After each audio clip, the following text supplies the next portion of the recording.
ఖమ్మంలో గౌడ సంఘం భవన నిర్మాణ పనులకు డిప్యూటీ సీఎం భట్టి మంత్రులు శంకుస్థాపన చేశారు. అనంతరం డీసీసీ కార్యాలయంలో నేతలు సమావేశాన్ని నిర్వహించారు. కోటి కుటుంబాలకు సన్నబియ్యం ఇచ్చినటువంటి చరిత్ర దేశంలో ఏ ప్రభుత్వం లేదంటూ కూడా అది కేవలం కాంగ్రెస్ ప్రభుత్వమే అని నాయకులు అన్నారు.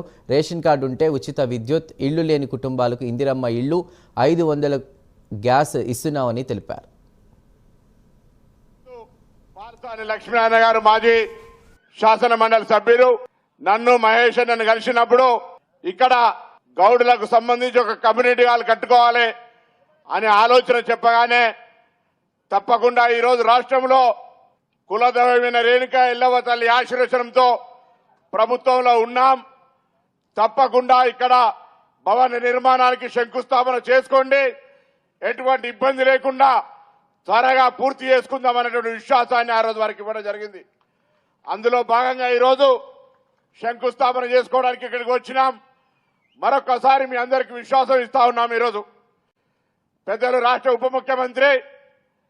ముఖ్యమంత్రి గారి కేక స్వయంగా ఆర్థిక శాఖ మాత్యులు, అదేవిధంగా కుబేరుడి కటాక్షం నిండుగా ఉండి భూములకు సంబంధించి అధిపతి రెవెన్యూ శాఖ మాత్యులు ఒక మంచి కార్యక్రమాన్ని ఈరోజు ఇక్కడ ఏర్పాటు చేసుకోవడం జరిగింది.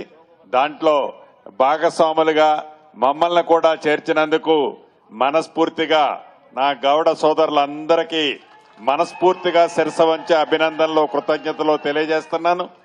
ఏదైతే పొన్నమన్న చెప్పాడో, ఆనాడు పార్లమెంట్ సభ్యుడిగా ఉన్నప్పుడు 10 లక్షలు ఇస్తున్నావన్నా, ఇప్పుడు 10 ఏళ్ళు 7-8 ఏళ్ళు అయింది కాబట్టి దానికి 5 రెట్లు నువ్వు ఇవ్వాలని చెప్పడం జరిగింది.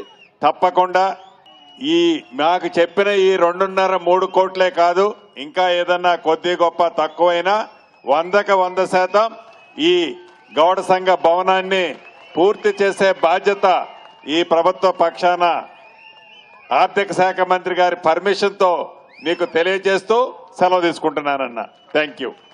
ఇవాళ చక్కటి కార్యక్రమం, బీదవారికి ఉపయోగపడే కమ్యూనిటీ హాలు గౌడ కన్వెన్షన్ని ఖమ్మంలో శంకుస్థాపన చేసుకుంటా ఉన్నాం.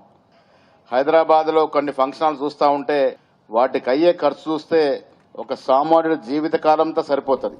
ఒక్కొక్క పెళ్లికి హైదరాబాద్ ఉన్న కన్వెన్షన్ సెంటర్ అయ్యే ఖర్చు కోట్లలో ఉంటుంది. ఇక్కడ బీదవారికి ఉపయోగపడే విధంగా ఒక కన్వెన్షన్ హాల్ కట్టి తక్కువ ధరలో బీదవారికి ఇవ్వడానికి నిర్ణయం చేసినందుకు అది హర్షించదగ్గ విషయం. మన తర్వాత వచ్చే తరాలకి ఇలా సత్రాలు, కన్వెన్షన్స్ అన్ని కూడా ఇవాళ మనం కడితే మనకంటే ఎక్కువ మన వెనుక వచ్చే తరాలకు ఉపయోగపడతాయి.